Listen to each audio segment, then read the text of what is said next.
The Dave Hooker Show. A presentation of Off the Hook Sports. Objective insight, expertise, top guests. Available on YouTube, Apple, Spotify, and the Off the Hook Sports app. Download now for free. Also available on offthehooksports.com. I compute and obey. Now to Dave Hooker. Ready. Welcome to the program, and we have some breaking news, which is why we ask you to be sure and subscribe and turn your notifications on, whether or not you're on Spotify, Apple, YouTube. You want to be sure and get the latest as we broadcast live at 10 a.m. each and every weekday, but you can catch it whenever is convenient for you. But I encourage you to be a part of the program at 10 a.m. Eastern time, Monday through Friday. So coming up, we'll discuss the Austin Peay game. Of course, we'll name our torchbearers, give a report card of the game, which obviously was lackluster to say the least. Spencer Riley, Tennessee former offensive lineman, will join us. We look forward to that each and every Monday. We'll discuss, was it drop passes or bad passes? And how good are the Vols up front on both sides of the ball? Because the passing game was an issue in the first half especially.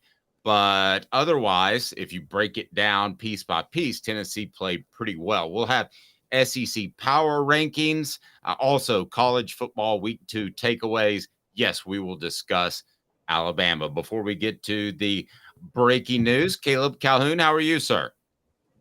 I'm good. Happy Monday. Just want to take a second to commemorate all the lives lost on September 11th, 22 years ago. I was a big deal when I was 13 living in Memphis, but living in the DC area for a while, I didn't realize how big of a deal it was up here for a long time. Amen. That is very well said. And certainly one of those days that I'll never forget. And God bless those that are still dealing with the absence of their loved ones because of those heinous acts. So that's very well said, Caleb. I do appreciate that. Been a busy morning, and quite frankly, I meant to mention that earlier. But let's go ahead and get to some football. As again, they are all in my thoughts and prayers. When we talk about football, let's start with today's tough question. But first, let me set it up a little bit. So I was told this morning by a source very close to the program that Tennessee held a players-only meeting on Sunday that was organized by the leaders of Tennessee's football team. And we're going to discuss whether or not they were drop passes by Tennessee's intended receivers or bad throws. I've talked to former players, and I've gotten both sides of that. So we'll discuss that. But the tenor of the meeting was this, in which Joe Milton, regardless of whose fault it actually was, took complete blame and said it's on me in a very positive leadership role. And Tennessee's players all agreed amongst themselves that they needed to amp it up starting today. That the practices last week weren't bad. I don't want to imply that by the tenor of the meeting. However, they weren't quite as intense as they should have been. Perhaps that was an opponent. Perhaps it was just a bad week. I don't know. But I think what I come away with most of all, Caleb, is that Tyler Bray, and we could, Tyler Bray, that Joe Milton, Tyler Bray popped up on my timeline, that Joe Milton took the blame for all of this, which I think is, whether or not it's his fault or drop passes, I believe that was the right thing to do as a leader. And we'll see if Tennessee comes away from this players-only meeting as a positive or not. So what are your early thoughts, as this is news just breaking on offthehooksports.com literally minutes ago? What are your initial thoughts on the players-only meeting held by Tennessee's leaders, and Joe Milton taking the blame for going 1 of 8 in particular. He ended up with a pretty good stat line, but 1 of 8 in early in the game. I think it's actually a good sign. Now, players only meetings are not always a good sign. You know, if you're on a 3-game losing streak and your coach is on the hot seat and you call a players only meeting, you can rest assured that coach will be fired at the end of the year almost every single time. But I do think this one, it's a players only meeting to, hey, let's make sure a slide doesn't begin and a snowball doesn't start. I'll tell you one time a players only meeting worked out, and I know this happened, was after Tennessee lost a 5th straight game to Florida in 1997. And I wish we can maybe ask Spencer Riley about this, but I believe Peyton Manning called a players only meeting after that Florida loss. And at the very least, I know gave a speech before the Ole Miss game the next week and said, you know, hey guys, yeah, we lost again, but cherish every chance you get to play college football. The NFL's there, but you know, you only get to do this once every 4 years or for 4 years. And the way he took leadership after that loss to Florida, I think kept the team focused, because they easily could have laid it down and said, oh my gosh, here we go again. We're not going to win the East. We just lost to Florida. And they didn't.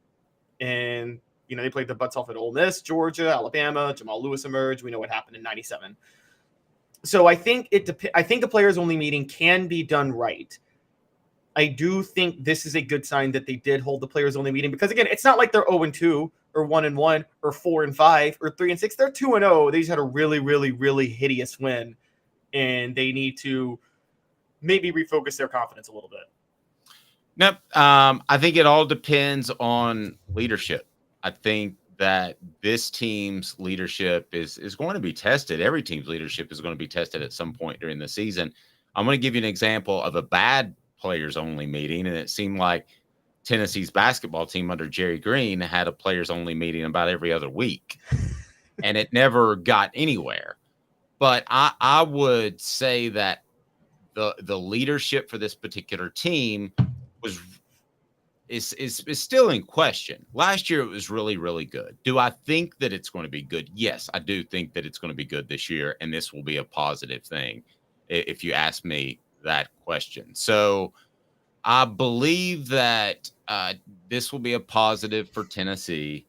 I think it is natural for I'm going to sound like an excuse maker for Tennessee. I'm going to tell you right now that I think the weather delay hurt Tennessee. I'm going to tell you that I think maybe they overlooked Austin Peay a little bit. And I think you've got Florida coming up. And I think this team at the end of the day knew that they could absolutely beat Austin Peay with a D effort, which is about what they got.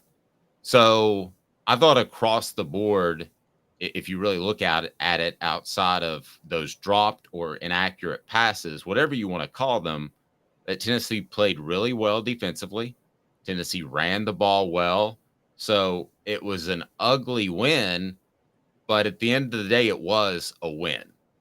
Absolutely. And Tennessee showed once again that they can survive a cold streak. They did that for a second against Virginia when I thought Joe Milton went a little awry. But no matter what you believe, and we'll get into whether or not they're drop passes or inaccurate passes, I do believe that this will end up being a good thing for the Vols. And I think it's good that you go ahead and nip it in the bud right now, not to steal my own lead from offthehooksports.com. Yeah, I agree. I actually, looking back on it, let's break down everything that happened. There was the weather delay. Yes, outside of the miscues in the game, which were inexcusable, but there was the weather delay. There was the fact that Scotty Walden at Austin Peay, as I mentioned on Saturday, literally threw the kitchen sink at Tennessee. I mean, the guy burned all 3 of his timeouts in the third quarter just to make sure Tennessee couldn't get their tempo to go. I mean, he was committed to throwing Tennessee off its game, and kudos to him. It worked. But you're not going to see Florida burn all 3 timeouts in the third quarter, because they might think they're still in the game and they're going to want those timeouts in the fourth quarter. And so that was a big deal. Also, look, we have to talk about officiating a little bit, because I thought there were a lot of bad calls that went against Tennessee and a lot of missed calls, particularly the holding penalties on the screens. Those weren't missed calls. Those were actually good calls. But there was a blatant pass interference on Jabari Small that should have been called that stalled one drive. I mean, clear as day in the end zone. There was that really dirty, unsportsmanlike play against Warren Burrell on the punt return. And there were there were at least 2 ticky-tack PI calls on Kamal Hadden in the game. That one, I think he was at fault. He didn't turn his head, but 2 others he did turn around and they still called the PI. And so I just got to be honest. There was questionable officiating that worked much more against Tennessee than Austin Peay in the game. Now, again, Tennessee should have, in spite of all of that, won the game 62-0. But if I mention those things, I mean, we're talking instead of 30-13, it's probably what 51-6, and we're thinking about this game a little bit differently. True.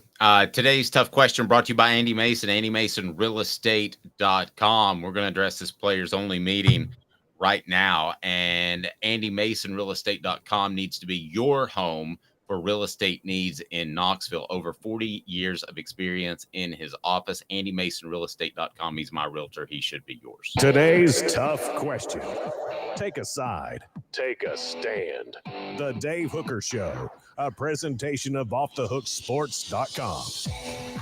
I'm not even going to give you an option of maybe, Caleb. I'm going to say very good or very bad that Tennessee had a players-only meeting. No middle ground here. Very good. They're not pretending to be satisfied with what happened on Saturday. How often do you hear coaches or players say, a win is a win, and it's college football, and any team can beat anybody? And I think by calling the players-only meeting, Tennessee's like, no, that's not it. This was unacceptable, and there's no way you should be happy about this.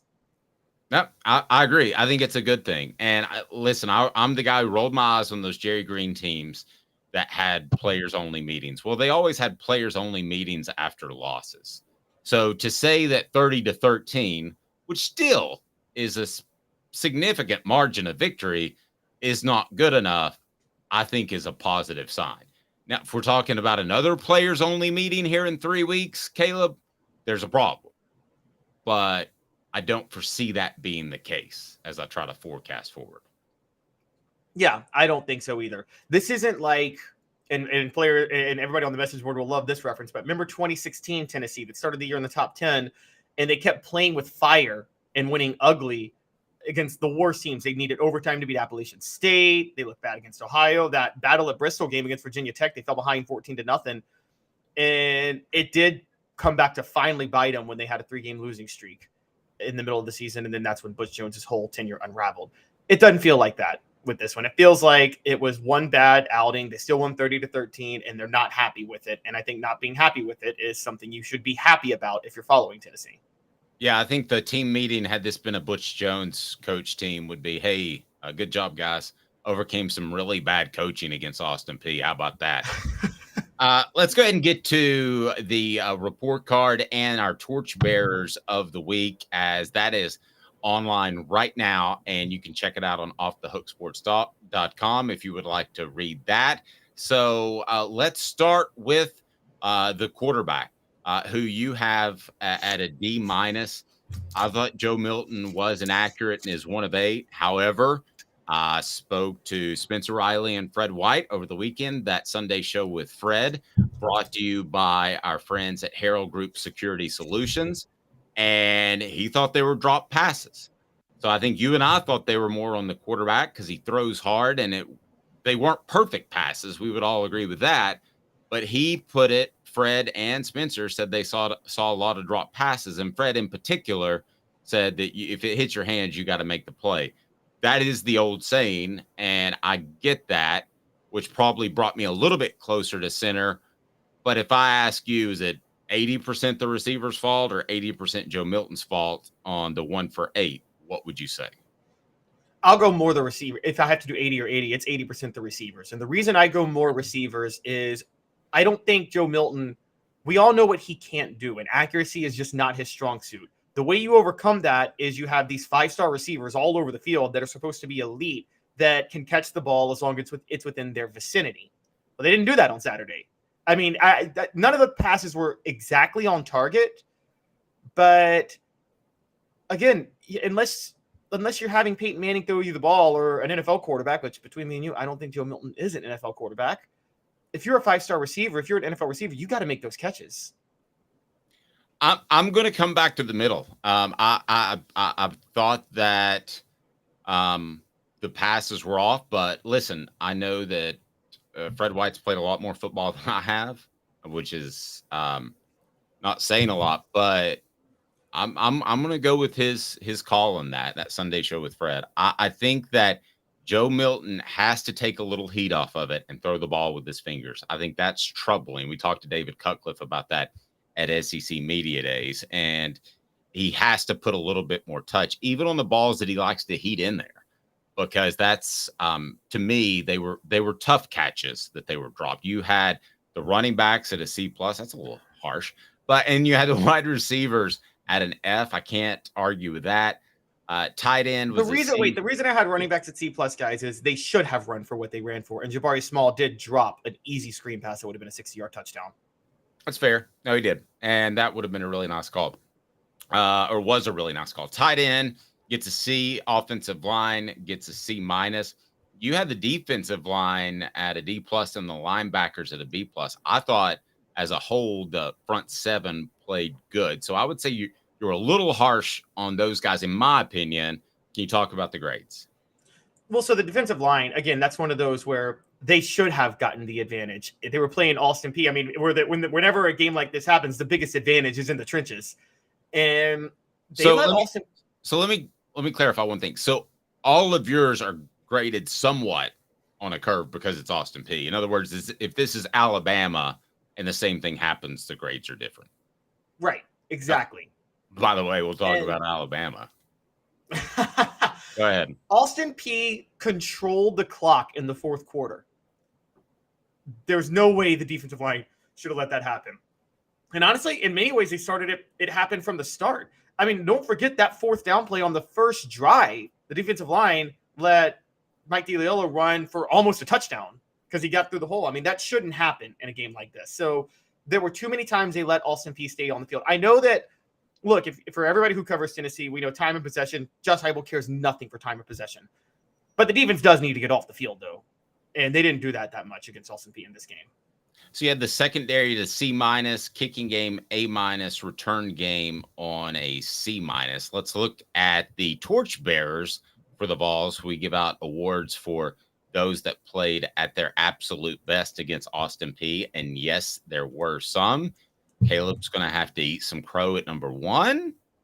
But let's start with Jackson Ross at number 5. You had him as a torchbearer. Tennessee's punter pinned 2 punts inside the 20-yard line that went over 45 yards. One was fumbled. That was big. Jalen Wright, you mentioned as a torchbearer. I really just love the way he runs. I think he wears on you, and I think he is also scary enough with the way he can bounce things. Wesley Walker made a couple of plays as well. And a guy that you've been critical of, and I have too, Kamal Hadden. What did you think of Kamal Hadden's play on Saturday against Austin Peay? So I went back and watched some of the highlights yesterday and some of the key moments of the game. And there were a couple of penalties that I blamed Kamal Hadden for, but I went back and looked and he shouldn't have been called for those. There was only one pass interference that he should have been called for. And for some reason, when we talked on Saturday, I thought he was the one who had the busted coverage on the touchdown pass, and that turned out to be Danico Slaughter who had that busted coverage. So after that, when you factor in the interception and the 3 pass breakups, I don't know if Kamal Hadden can do this against the number 1 receivers in the SEC. I still really question him against elite SEC receivers, but he did his job on Saturday against Austin Peay's receivers. And then number 1, Aaron Beasley, who's playing without the guy who was supposed to be his linebacker mate all season. That's Keenan Pili, who's going to be out for an extended period of time. Beasley certainly showed up. A historic performance. Man, he played really well. 5 tackles for a loss, 2 sacks, 9 tackles. There was 1 tackle for a loss in which he broke up a screen that I thought could have popped. And it looks like he and Elijah Herring will be the starters going forward. Beasley suddenly looks like a star. That's Caleb writing that. That's not me. And Caleb, I take it you're a little surprised by Beasley and his play, given that you've been critical of him until now. You guys have got me too. I mean, I'm not throwing you under the bus. You know that, right? Yes, I know, but I'm so owned right now, guys. I mean, Aaron Beasley has proven me wrong because of what he did in a meaningless bowl game and against Austin Peay. Man, I just, you know what? Let's just throw the flowers out now. All American, guys. All American. Yes, he had a historic performance. You're so gracious. You're so gracious. That is just incredible that you're willing to take that stance. I thought he played really well. And we have Jimmy Himes on each and every Wednesday, and Jimmy said that he thought that Beasley would have a career year, a breakout year this upcoming season because he was allowed to play more weak side linebacker. Well, we wondered when Peely got hurt if that would still be the case, but it is still the case, at least as far as the Austin Peay game goes. We'll see when Tennessee plays Florida on Saturday. And hey, listen, one thing you got to like about Beasley is he just seems much more active than he has in the past. I don't know if that's further understanding the system or what all that is, but he just seems to be playing free. If you watch him like 3 or 4 plays in a row, and I did so on Saturday and then rewatch the game, he just seems more intent on the direction that he's going, and there's no second guessing whatsoever. And I was really impressed by that, whether he's playing Mike or weak or whatever position he's playing. So yeah, I think Tennessee, obviously without Peely, they played really well at the linebacker position, and for the most part, the front seven, although you didn't like the defensive line considering the context, which I understand. And let's be fair, let's not underrate this part, which is we thought they were going to move Beasley over to middle linebacker and start Arian Carter. They kept Beasley at weak side and put in Elijah Herring at middle linebacker, who has more of the body. What that tells me is something you've talked about with the Hypo program, Dave, which is player development. Herring's been in the system for a year, and he, again, it was Austin Peay, but he looked more than able to step into that middle linebacker role and play his job pretty well. And I would have bet you money that wasn't the case a year from now. To speak to the player development aspect of it. Yeah, I don't think that Herring would have been able to take over at middle linebacker in the middle of a season and be as effective as he was.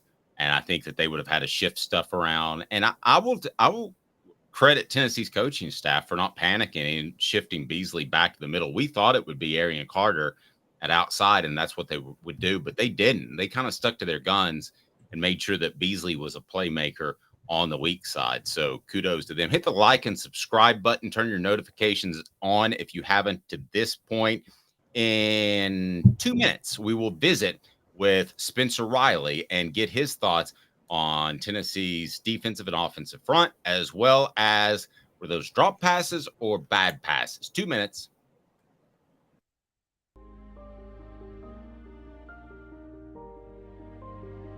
Our family has been creating one-of-a-kind pieces of jewelry in West Knoxville since 1986. Each piece is a combination of unique processes that bring your idea to life. Every day in our shop, a truly special item with a story all its own is being manufactured in our facility, bringing the history and family sentiment into a whole new generation of life. We are grateful that you chose us to be Knoxville's best jeweler, a title that we value and respect. Because to me, being a jeweler and owning a jewelry store are not the same thing. I'm Rick Terry. I'm a jeweler, and we want to be your jeweler. Kingston Pike and Campbell Station Road in the heart of Farragut, and downtown on Gay Street right next to the Tennessee Theater. Hi, Mike Davis here with City Heating and Air, reminding you to always dare to compare. Our team provides quality local heating and air service, installation, and maintenance across East Tennessee. We use only the best equipment like American Standard heating and air conditioning for your residential, new construction, or commercial needs. Honesty, dependability, and customer satisfaction have been the cornerstones of our business since 1961. City Heat and Air. Dare to compare. These mountains hold and defend a spirit far better than moonshine. A drink that holds flavor that becomes necessity. A hard cider made and relished by folk who are as hearty as they are legend. A refreshment that can only be found in one place. With a taste that makes you say, give me 3 bottles of the good stuff. Tennessee Cider Company, where necessity can be found. Who's this guy? Hello, who is it? The Dave Hooker Show. Who? A presentation of Off the Hook Sports. What? YouTube, Apple, Spotify, and the free Off the Hook Sports app. Back to Dave Hooker. All right, here we go. Tennessee does beat Austin Peay, but it was not gorgeous. But the Vols get the win. It is Florida week, so that's pretty awesome. And it's Monday, which means we get to visit with Spencer Riley, VFL Center, joins us now. And Spencer, how are you, sir? First, congrats on the big win. I see the shirt. Can I get a shirt like that? Oh, man, you know what, man? Maybe we can find you something to wear. Congrats on the big win on Friday. Talk about your program, Jeff County, and what they were able to do before we break down the Vols a little bit. Sure, man. We didn't get kicked off till 9:40 on Friday night because of lightning delay and stuff like that. So we played Kingsport Dobbins Bennett here at home and got a big region win Friday night. Played Science Hill the week before, played DB this week, so this last week. And first time in school history we beat them in the same year, much less back-to-back. So great for our kids. Our kids have done a great job, and it's been a fun last 2 weeks football game wise, especially when you're used to playing in those high intensity, high meaning football games early in the year, and they're just exciting to be a part of. Good for you, man. I'm happy for you. Rooting from you from afar, and I want a shirt for sure. So we'll take care of that, my man. All right, Spencer, I'll trade you one. Spencer, That works. let me ask you this. So I'm texting you over the weekend and about coming on, and you had said that you noticed a lot of drop passes, and just in that text, I took a lot from that because I talked to Fred White on that Sunday show with Fred, and Fred said they were drop passes. I thought they were inaccurate passes, but you guys played way more football than me. Why did you guys both choose drop passes as opposed to maybe a little bit of both? Well, I'll say this. When the ball touches a wide receiver's hand, that's what you get paid to do as a wide receiver, catch the football. So, not every ball is going to be perfect, right? Peyton Manning threw the worst deep ball in college football history, but he's one of the best football players to ever play. Let's just call it how it is. His ball was never a spiral. It was just a kind of a wobbly ball every once in a while. You go back and look at it, and you'll see as a college football player, he didn't throw a very good deep ball. I think Mr. Milton, shoot, buddy, he's a freaking player. He's a gunslinger. He can freaking sling it. And it sounds different when it leaves his hands, right? And it does take some receivers some time to get used to that. But at the end of the day, your job is to catch the football. And if it touches your hands, it should be called. Where I was standing in the first quarter, there was about 3 drop balls right in front of me from the field. Hit them dead square in the hands, about chest height, the ball right in their face. You know what I mean? That's just not acceptable for wide receiver play. And I'm sure the wide receivers coach is letting them know about that. And, you know what I mean? And rightfully so. But I will say this, you're going to hear me say, hey, I believe there are drops, but I will tell you this. I believe they blocked the piss out of friggin' the DBs for Austin Peay. They do a great job blocking, hands down. People going to complain about the holding calls. Well, when you're blocking people for 10 yards down the field and they're getting just freaking abused by wide receivers, come on now. At some point in time, they're going to be complaining about them being held. And some officials will take that. I kind of was watching some interviews, and Coach Heupel said he didn't. Somebody asked that question about the holding calls, and he didn't reply. He didn't answer because he didn't want to. He didn't, at the end of the day, he replies about officials, he's going to get fined. Well, I'll just sit here and tell you, they weren't very good. Don't call holding right there because, hey, you can call holding on any play. We teach holding as offensive line coaches. If you're not holding, you're not doing your job. And that's when you block, and that's what every position is taught. Yeah, good stuff. Now, we broke this morning on offthehooksports.com. There was a players-only meeting. Let me give you a thumbnail of that.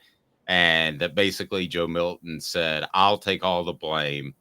And last week at practice perhaps wasn't as intense as it needed to be. Just what is your take on a players only meeting and kind of what I just shared with you?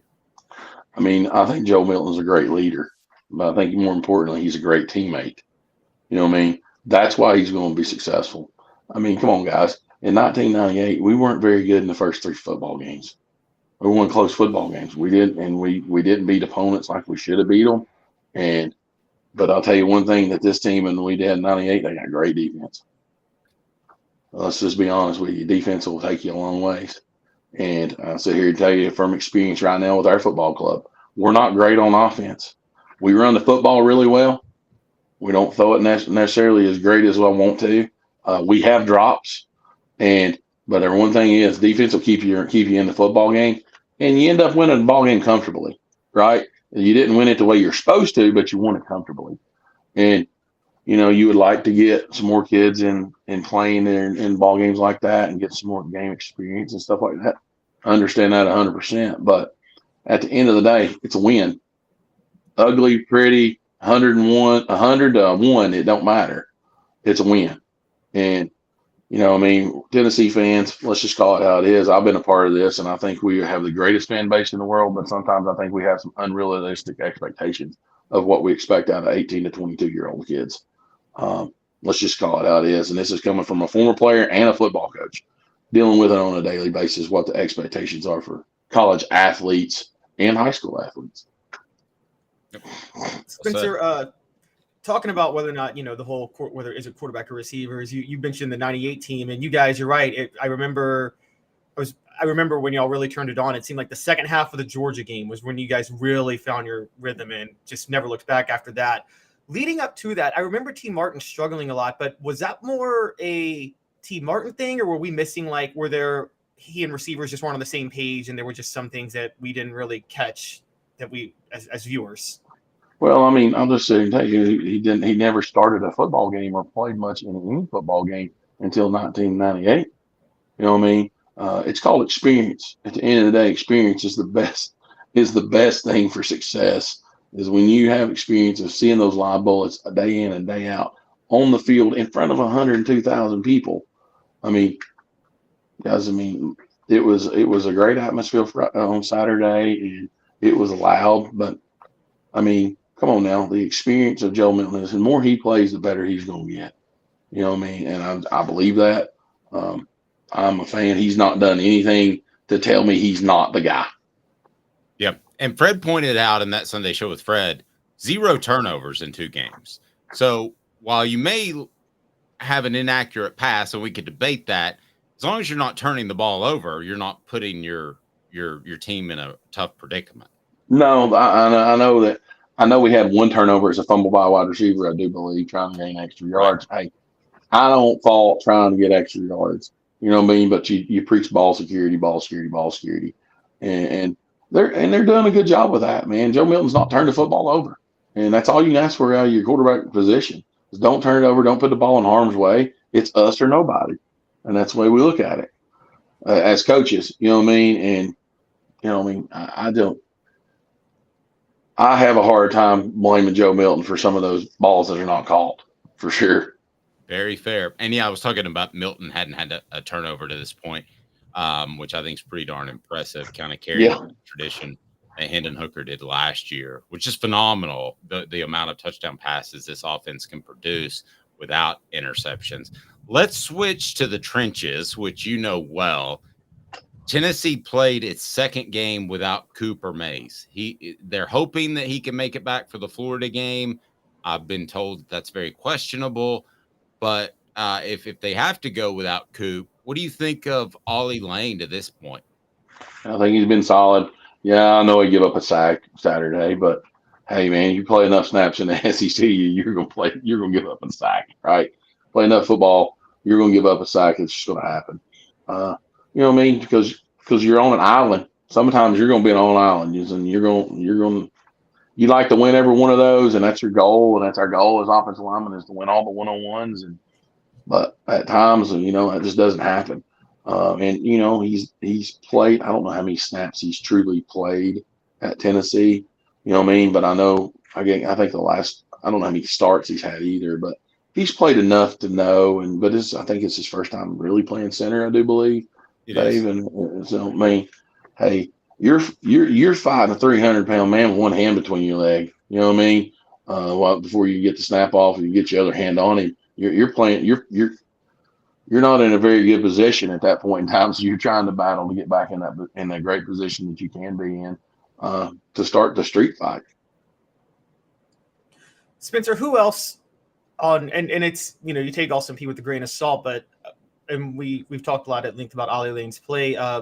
Was there anybody else that kind of shockingly stood out to you on Saturday on the line in the trenches? Man, and I say this all the time with my guys. I say, if you go unseen and unheard, you've probably played a pretty good football game. You know what I mean? And the offensive line play, the only time you get your name calls when you get a holding call.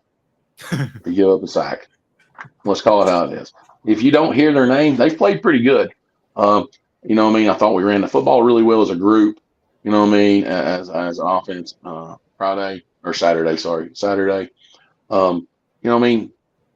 I don't know what Austin Peay was thinking when they're playing. They play 4 guys in a box versus a six-man box we had. And we just decided we're going to run the football at them. And, you know what I mean? And they just couldn't stop it at times. You know what I mean? At one point, I think we had 17 rushes for 130-plus yards, I think, something like that. Sometime right about the fourth quarter, right in the middle of the third quarter. You know what I mean? So I think we try to do some things in this ball game to get us prepared for down the road. I think we threw the ball a little bit more, maybe not. It just seemed like that a little bit. Because when Tennessee's at their best, when this football team is at their best, they are running the football well. And then the passing game just happens to come about, right?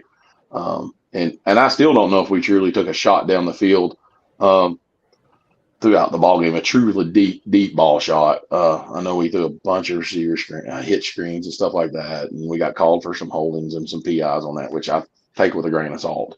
Go play the next play, go get it back. You know what I mean? It is what it is.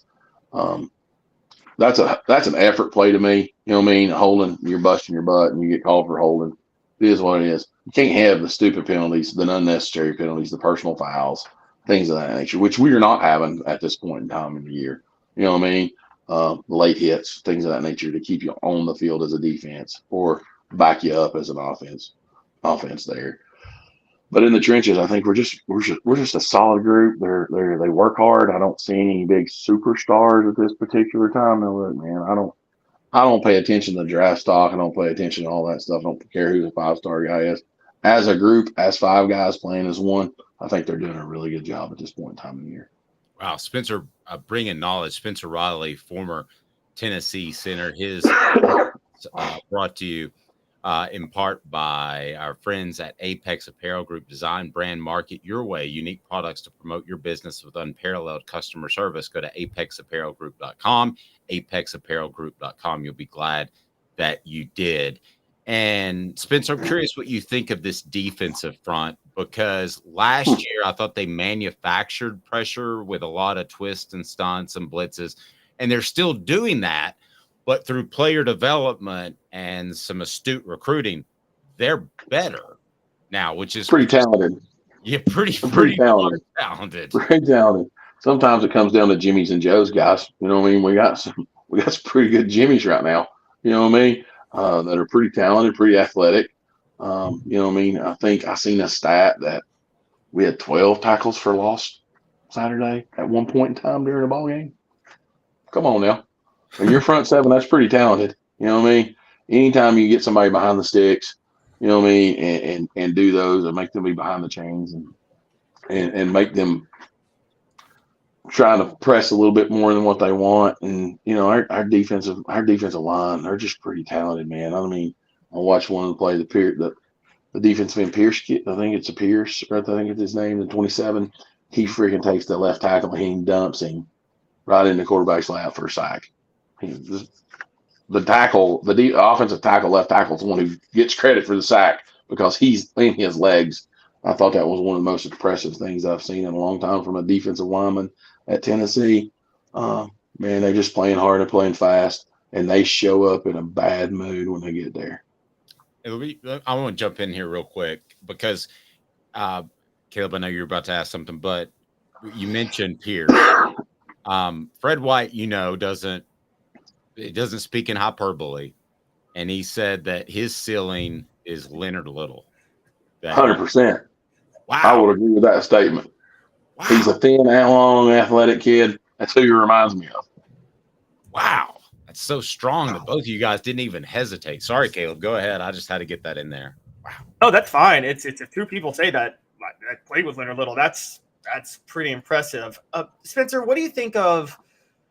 Do you think sometimes there's an issue with this team? And I want to give Heupel credit because he stays very patient. He'll sit, if they're going to sell out to get rid of those deep balls, and he'll do this bubble screens and run the ball the whole game if he has to.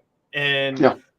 Do you think the players sometimes, do you see them get a little bit too antsy though, where they're trying to maybe, I don't know, when things spiraled just a little bit against Austin Peay, they didn't keep their composure a little bit?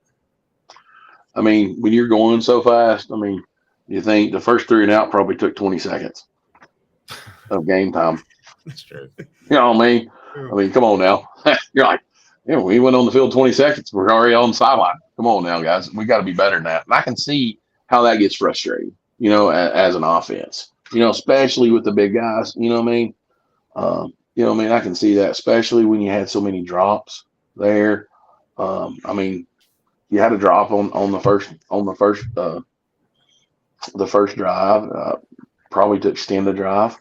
But, I'm like, and I can understand what you're asking and all that good stuff. I apologize. I'm sitting here in the office and the automatic lights just went out. It's all right. So I get up and move and I have to get up and move around here. So, but, I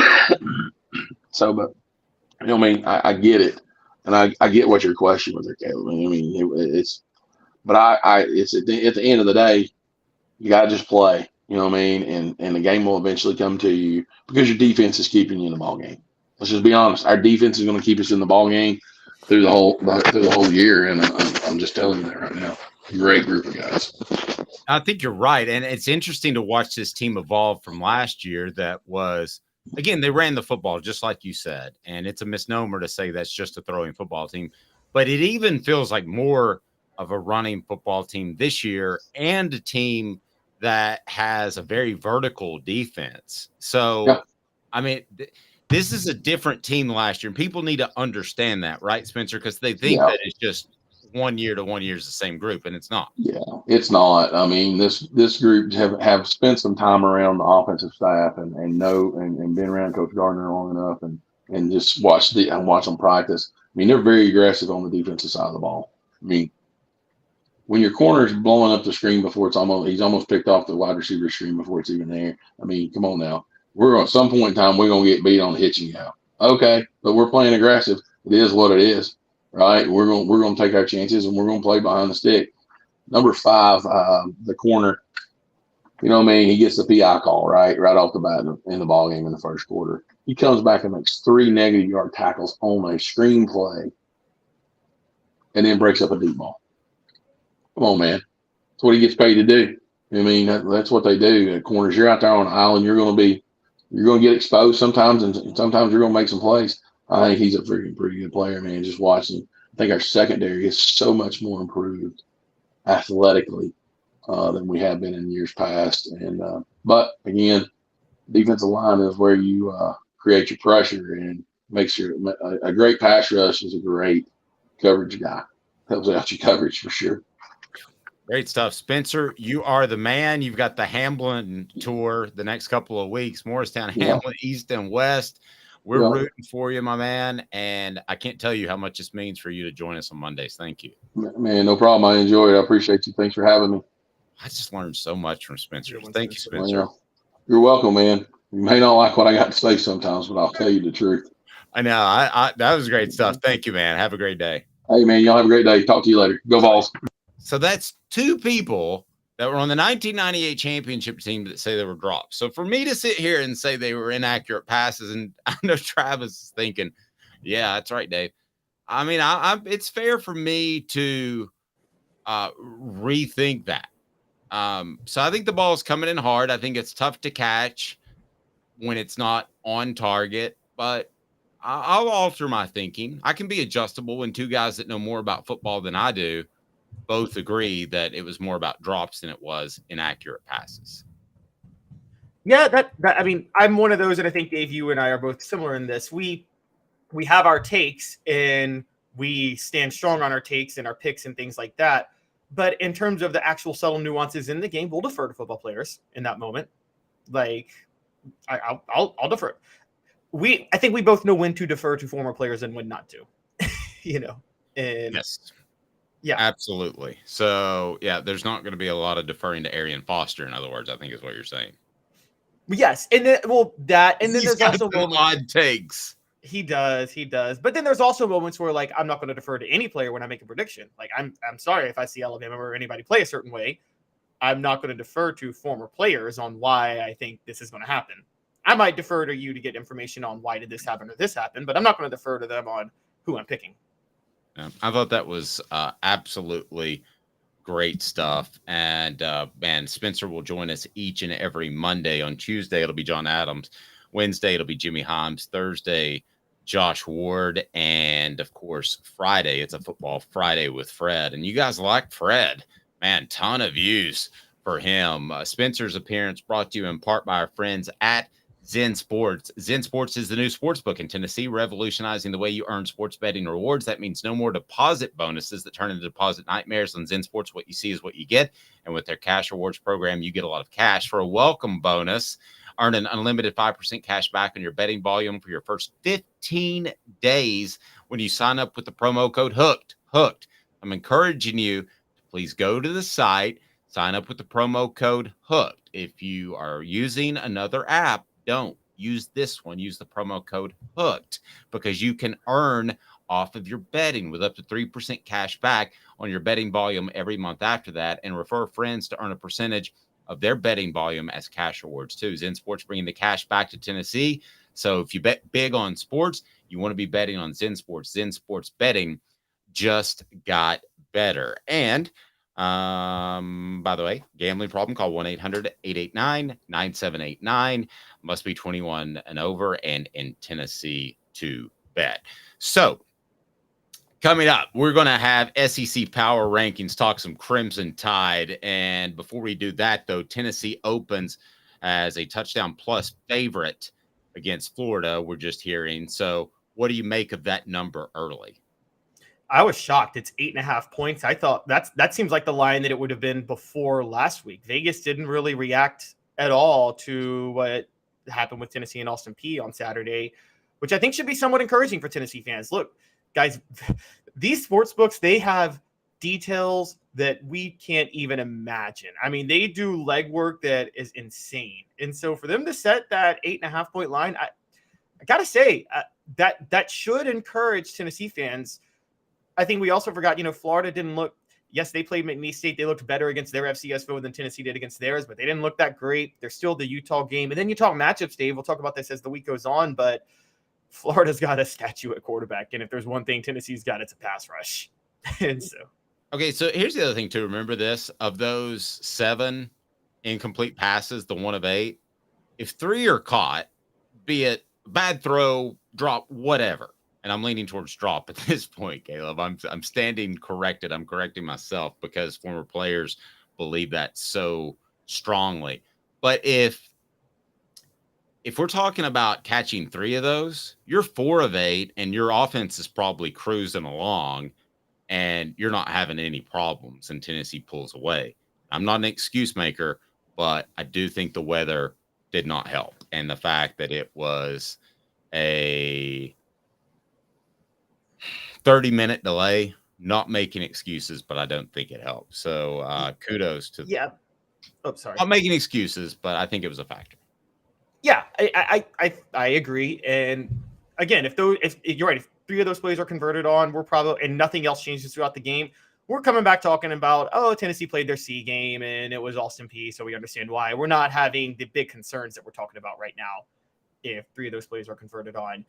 And I think what Vegas is seeing is, because we've now seen it, Dave, with Virginia and Austin Peay, with grain of salt, it's Austin Peay, but we did see it with Virginia, at least through the first half. When Tennessee's offense sputters, the defense holds firm. They hold firm. And more importantly than that, the matchup with Florida, look, say Joe Milton has a really rough first half against Florida. Gators still ain't scoring. I think the only way they score is maybe off a turnover in the first half. I'd rather go to the Swamp with a great defense and a good offense than vice versa. I totally agree. Yeah, because you can really take the air out of that crowd. I'm not talking about early scores. I'm talking about the fact that they're watching that same old offense, which they're going to get frustrated with because they're used to the Urban Meyer offenses of the world and the Steve Spurrier offenses of the world. I know they've had a layoff, but still, that's what they were used to and raised on. And it ain't that with Graham Mertz. 90 seconds back off the hook sports. Power ratings, yes. We're going to talk the University of Alabama, which, wow, not only got beat, but pushed around off the hook sports. Candace, I was really heavy into the drug culture. I was selling drugs. I was just constantly in pain. I was missing like a good support system in my life. Candace has given me everything that I need in order to successfully have a wonderful recovery, in order to have a life that I didn't even know was possible. And it's not just about me anymore, and I love that. I absolutely love it. You can take your life back. Call Cadis today. With all that sun, sand, and salt water, the beach is a very relaxing place. Unless you wear contacts. Ow! Open your eyes to the best the beach has to offer with LASIK vision correction from Campbell Cunningham Laser Center. Sports Treasures in North Knoxville is one of the South's largest sports cards and memorabilia dealers, featuring over 10 million sports cards from vintage to modern. Sports Treasures carries a full line of hobby boxes, singles, autographed memorabilia, Tennessee Vol collectibles, fan cave decorations, and so much more. See a museum full of collectibles at Sports Treasures, 4819 North Broadway in Fountain City, and Sports Treasures on Facebook. Sports Treasures, where the real sports fan goes to shop. Objective coverage. Hey, that's new. If we get caught, we're going to jail. The Dave Hooker Show, a presentation of Off the Hook Sports. YouTube, Apple, Spotify, and the free Off the Hook Sports app. I'm going to need to see some identification. Back to Dave Hooker.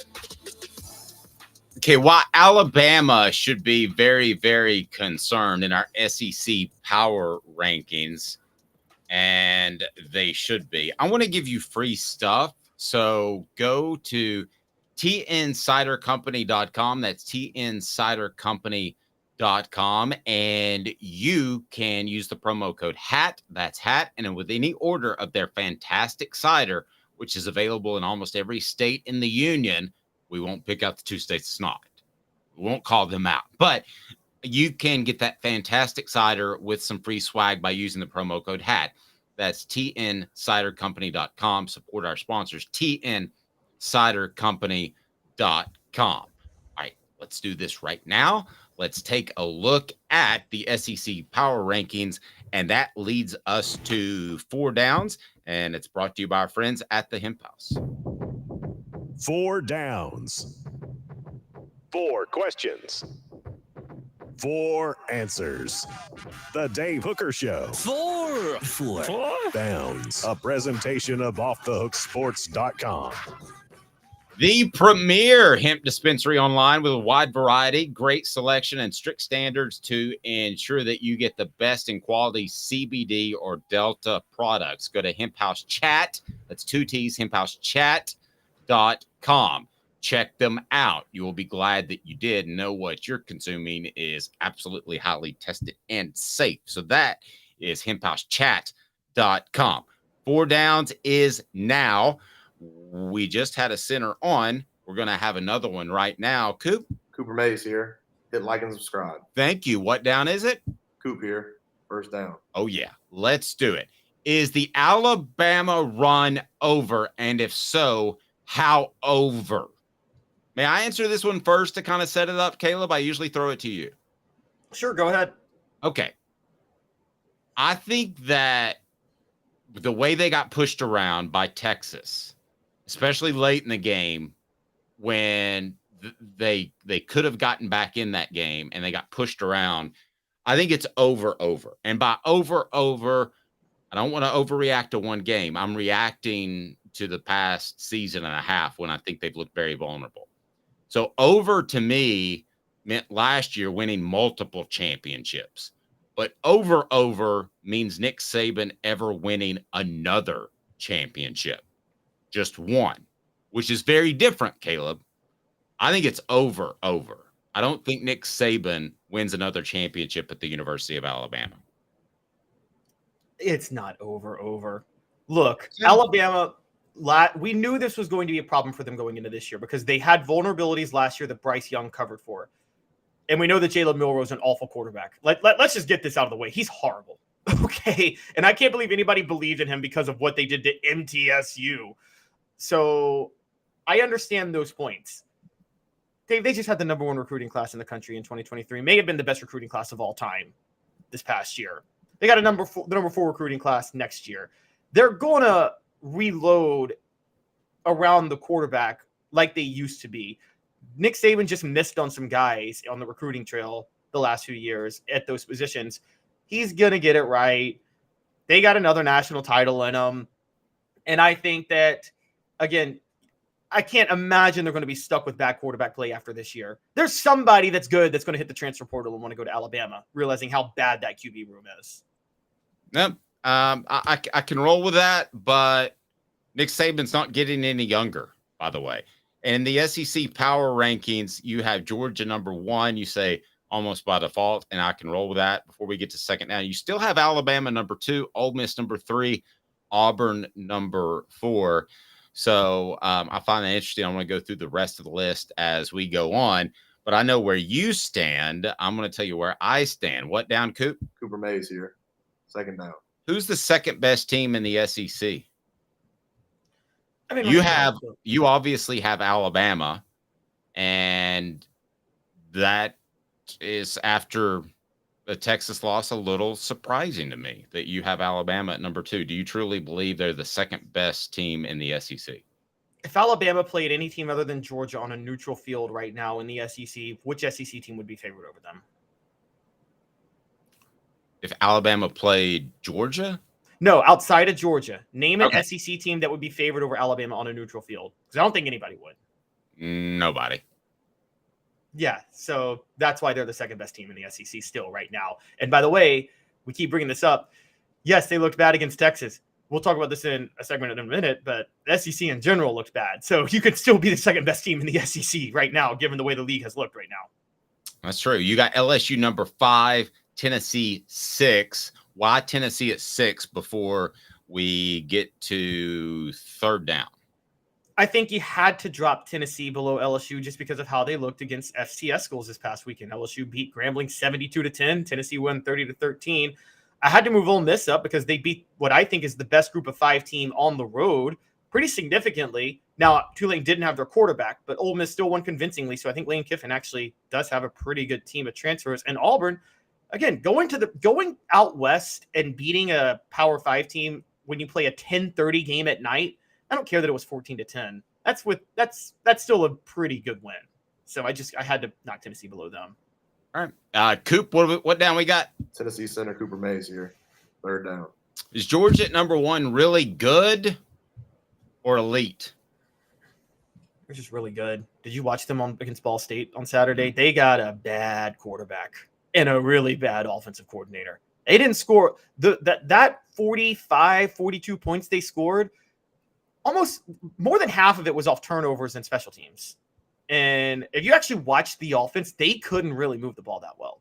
And if this is not the week to talk about it because of how Tennessee looked against Austin Peay, but if Tennessee can right the ship, they should actually be excited about playing Georgia at home this year because I think Georgia is in a really bad situation offensively with a quarterback that hasn't figured things out and a really, really, really bad offensive coordinator.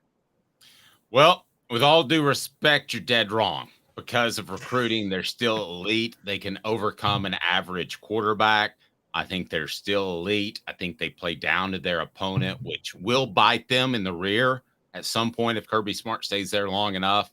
But it hasn't bitten them yet because they're so much more talented. So I'm going to say elite. And by elite, a program that I would say at least you can have the discussion against the field would win a national championship. All right, what down, Coop? All SEC center Cooper Mays here.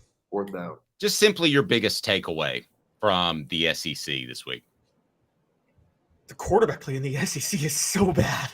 That's a good It's one. so bad, guys. You stole mine, so I'm going to have to go in another direction. But we went over this at our 3:45 a.m. production meeting, Caleb. You weren't supposed to steal mine, but go ahead. I did not. Wait. I wasn't listening at 3:45. I'll just say that. Yeah. I was still drunk out of anger from the Titans losing yesterday. We don't have to talk about that. Kidding, guys. Don't. But yes, I just think the quarterback play. I think KJ Jefferson might be head and shoulders the best quarterback in the SEC right now. I really don't know who's second. That's a good one. My biggest takeaway, I'll go back to this, and that is that Alabama got pushed around in the clutch. And I started studying the Alabama-Texas game a little late in the week because, obviously we cover Tennessee primarily. And I thought that Texas's defensive line could give them a hard time. I did not think that they would win on both sides of the ball. So that would be my biggest takeaway. And the rest of the teams in the SEC power rankings on offthehooksports.com, if you want to run those down. Yep, I moved Vanderbilt back to last because they just got pushed around by Wake Forest and everybody's favorite coach in Knoxville, Dave Clawson. 13, I moved Missouri there. Missouri could be 14. I mean, they played horrible against MTSU. That's a bad football team, which I know Dave is happy. I don't like Missouri to do well in anything. Yeah, Florida, because of those two teams, was able to move back up to number 12 by default. And then South Carolina is still number 11 because the bottom half of the East is just bad. Kentucky struggled with Eastern Kentucky, which dropped them to number 10. But I got to say, Liam Cohen, I think, had some health issues over the weekend, and I think there were some distractions there. So I actually think they'll mostly be fine. Arkansas at number 9. Liam Cohen is, for those that don't know. I'm sorry? Liam Cohen is, for those that don't know. Oh, sorry. He is offensive coordinator for Kentucky. There you go. Number 9 is Arkansas. They are 2-0. They've been pretty convincing, but not willing to move them up just yet. Mississippi State, number 8. They are 2-0. They did beat a Power 5 team, but they shouldn't have won that game. It was an overtime off a bad call at home Saturday night against Arizona. And Texas A&M, number 7. Look, I know the wheels are going to come off Jimbo Fisher. The hot seat talk for this year has begun with Jimbo Fisher, but I still think I would still pick them over. At this moment, they'd be favored over Mississippi State or Arkansas or Kentucky. At this moment. Neutral site, really quick. How many you have Tennessee at 5, I believe? Is that right? 6. 6, I'm sorry. Neutral site, are they a favorite over any of those 5 above them? Because of what we have seen. In all fairness to Caleb, his power rankings came out before the Vegas 8.5 favorites versus Florida. Would they be a favorite at a neutral site game if they were holding something in Mercedes-Benz against those 5 teams ahead of them? I think you might see them be favored over Auburn or Ole Miss. I don't think you'd see them favored over LSU, and I'm certain you wouldn't see them favored over Alabama or Georgia. So, but I would say Auburn and Ole Miss, but I can't ignore what Auburn and Ole Miss did over the weekend. I couldn't ignore that and look past it. Nice comment by Rocky Top Tom. I can't believe Texas went into Tuscaloosa and beat Alabama like a thief. That was a shock. I've never heard that before, beaten like a thief. Have you heard that before? Never heard that one ever. Yeah. I've heard beat like he stole something, but I have. Beaten like a thief is awesome. I'm stealing that officially. Or beaten like Jalen McCullough beat a trespasser. It could be that as well. Or like Alvin Kamara in an elevator, who was at the game on Saturday. It's brutal. All right, let's go to college football week 2 takeaways right now. And the SEC is down. Is your big takeaway? Is it really down, or was it just an off week? How certain do you feel that the SEC is down? I'm pretty certain it's just down. Again, after Georgia, I talk about neutral site games. If Alabama's playing Penn State, Michigan, or Ohio State, there's a chance all 3 of those teams is favored over Alabama, and they're second in my SEC power rankings right now. And so that's how down we're talking about the SEC being right now. And again, it's because of the quarterback play. This is just one of those random years. Look, long-term longevity, the SEC is the best conference, but every 20 years or so, you just have a year where the league every team is in a mode where they're not where they need to be. This reminds me of 2005. SEC that year when I believe Georgia won the SEC title with 2 losses and then got the brakes beat off of them by West Virginia in the Sugar Bowl. Kind of reminds me of that year a little bit. So I think it's just down. Yep, that's fair. Other takeaways that you pull from the weekend, and you can read Caleb's column on offthehooksports.com. Oh, early 2000s blue bloods outside of the SEC are back. Florida State, Texas, USC, Ohio State, Miami all look like top 10 teams. I named 4 of the top 5 right there, and I just named every national champion from 2001 to 2005, and which is pretty impressive. For those who are interested, Tennessee dropped to number 11 in the AP poll, stayed number 9 in the coaches poll. So, what do you make of it? By the way, I put more credence in the AP poll because I think the coaches poll are done by sports information directors. Yeah, I do too. I think they, like myself, couldn't look past how they struggle with Austin Peay. And there are teams that have pulled out more quality wins. Look, I'm going to get to my top 10 in a second to show you guys. I don't think when you do a top 10 based on style points, schedule strength, and record, Tennessee technically doesn't have a case to be top 20 right now. That doesn't mean they're not one of the 20 best teams, but I do my top 20 and top 10 based on resume and nothing else. And so that's what you should do. And it should be very, very fluid in, the early weeks. It should, you could have somebody go from not 1 probably, but 5 to 25, I believe. Because your preseason should be very fluid where you move people around. I throw preseason out the window the minute week 1 happens. Yeah. And I have no problem with Tennessee dropping to 11. Again, they control their own destiny. So I have no problem with the AP voters looking at Tennessee and saying, hey, that was a very lackluster performance against Austin Peay. So I get that, but they're going to bounce right back up into the top 10 if they beat Florida. And also, offense, a huge question in the SEC and Big Ten. We're coming off a year in which Tennessee and Ohio State were very, very good offensively. But you say a huge question in the SEC and Big Ten, not to just single 2 teams out, but why do you think an offense in general is a huge question, Caleb? Well, so we touched on the SEC in the last one, so we know that one. I'll move over to the Big Ten. Iowa is still in the Big Ten. Michigan plays very ball control as it is. So the real standout here is that Ohio State's offense is a big question. Kyle McCord's an issue. It hasn't shown yet because they haven't played anybody. Kyle McCord's going to be a problem for them because I don't think he is. I think after, a run of pretty good quarterbacks at Ohio State that were great there and didn't work out in the NFL, you might have somebody that won't work out in the college level in Kyle McCord. And then prime time, looking legit. And another win for the Buffs, now 2-0. And wow. He reminds me in a lot of ways of Josh Heupel. The difference being is that Heupel is a better offensive mind and a better offensive coach, and he's not outspoken. But assembling talent, having that direction, I think is pretty significant, and a similarity between the two. I just am blown away by how quickly they're winning at Colorado.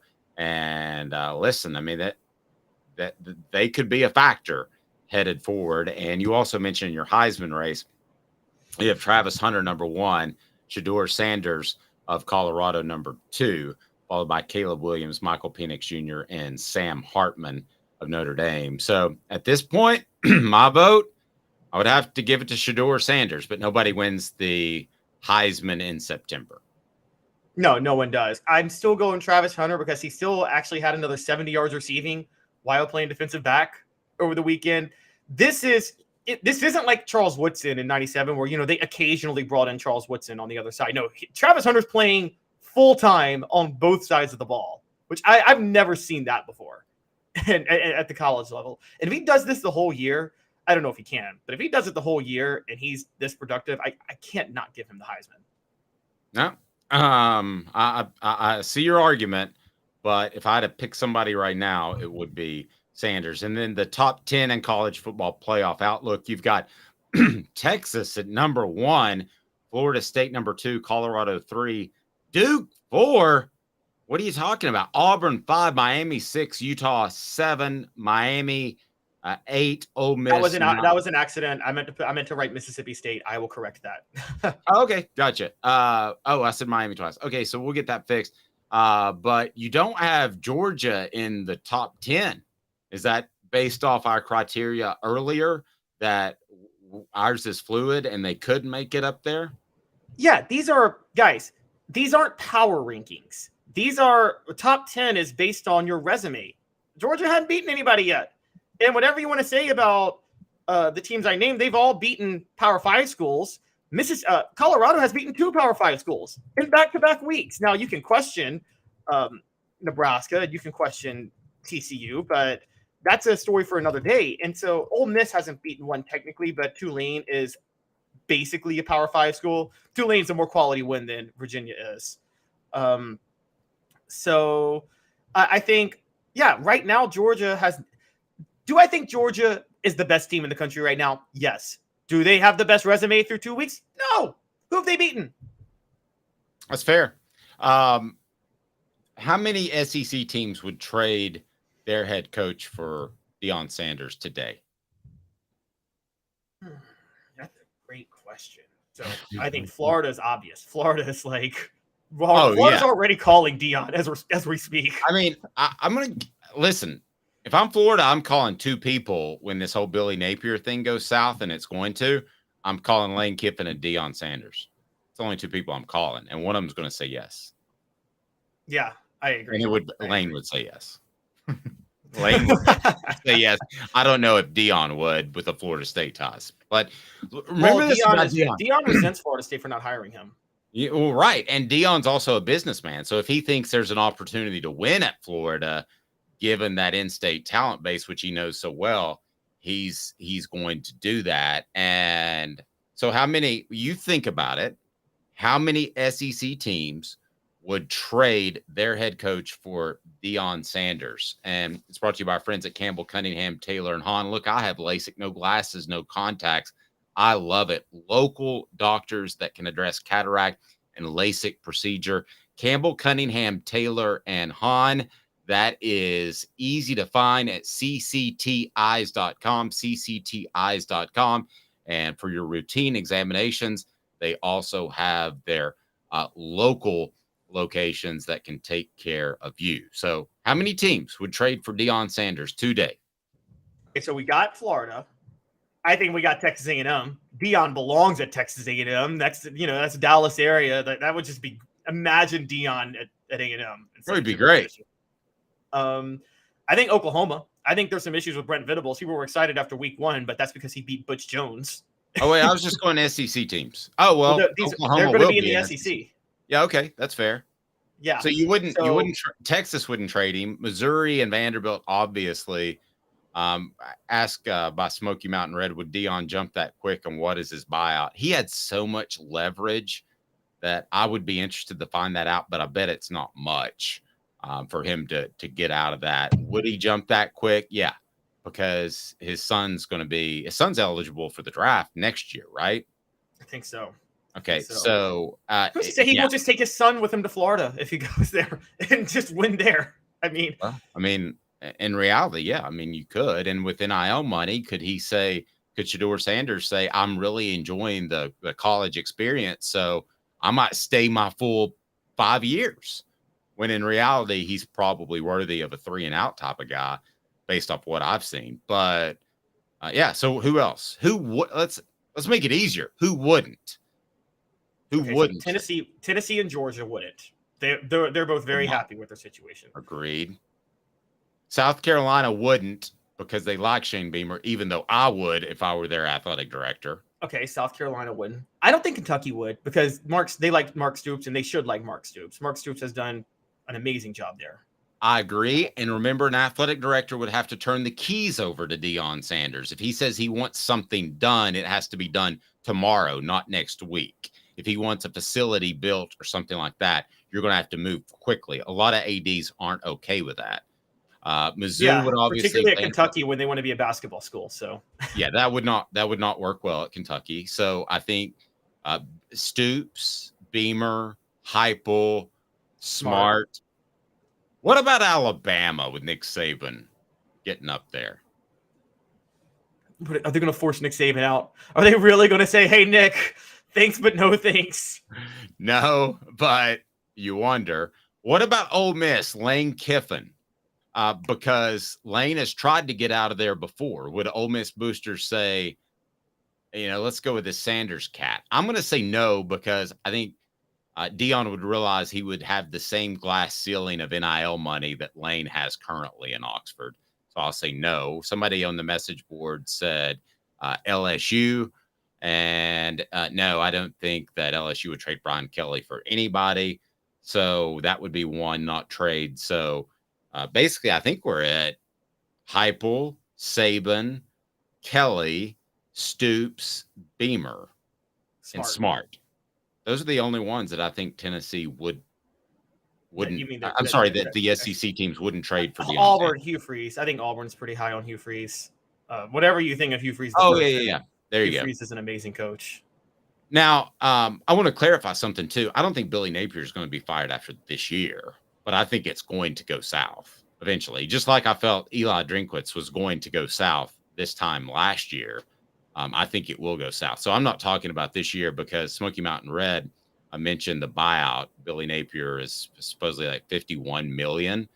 So I'm not saying it happens this year, but I'm saying if there is a change, that's the first guy I call. Oh, Arkansas loves Sam Pittman.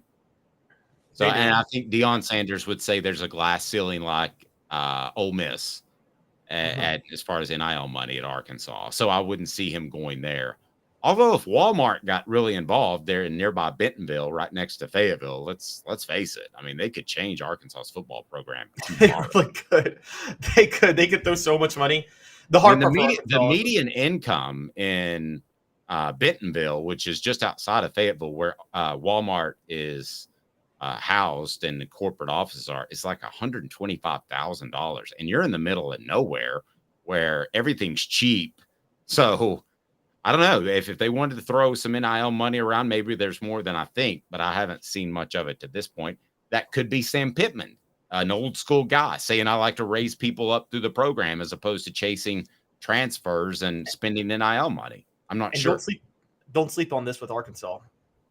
If Texas A&M is falling apart, and I believe they are with Jimbo Fisher, if Oklahoma is not going to cut, if Brent Venables doesn't cut it at Oklahoma, and I think you and I both don't have faith in Brent Venables to cut it long-term at Oklahoma, well, Arkansas all of a sudden can be the school that goes in and gets some of those Texas recruits and competes with Texas. There's always like which school near Texas competes with Texas for Texas recruits.